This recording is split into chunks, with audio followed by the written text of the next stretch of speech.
請大家幫忙一齊按訂閱、按 like 同埋按 share， 多謝各位。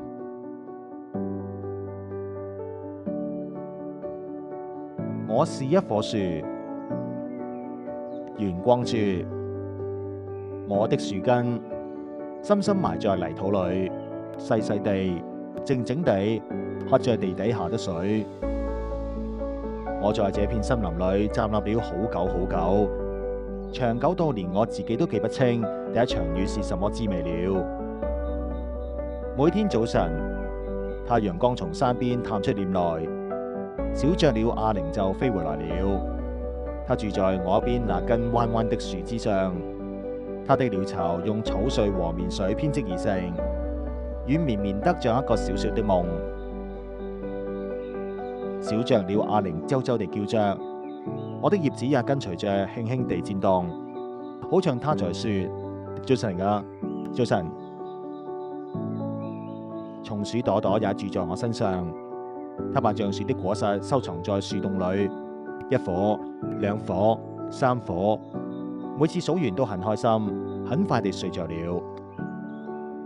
我用我的樹皮替它擋風，在夏天的夜晚，它睡得好甜，好甜，好舒服。我還為森林做了很多很多事，雖然沒有人看見，我的葉子把陽光接住，變成空氣裏清涼的氧氣，送給每一個呼吸的生命。下雨的時候，我的根把雨水牢牢地抱住，不讓泥土流走。我像把巨型的雨傘，讓小草、小蟲、各種小昆蟲都有遮風避雨的地方。有一天，走來了一個小男孩，他叫做尤森。他輕輕溫柔地摸了摸我的樹皮，他說：老樹啊，老樹，你的皮皺皺的，好像我外公的手啊。我沒有辦法說話，可是我的葉子沙沙地響了一下，像一聲輕輕的笑。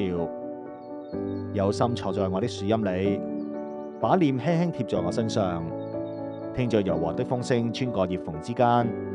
他可愛地說：老樹，我一定要保護你，哈哈。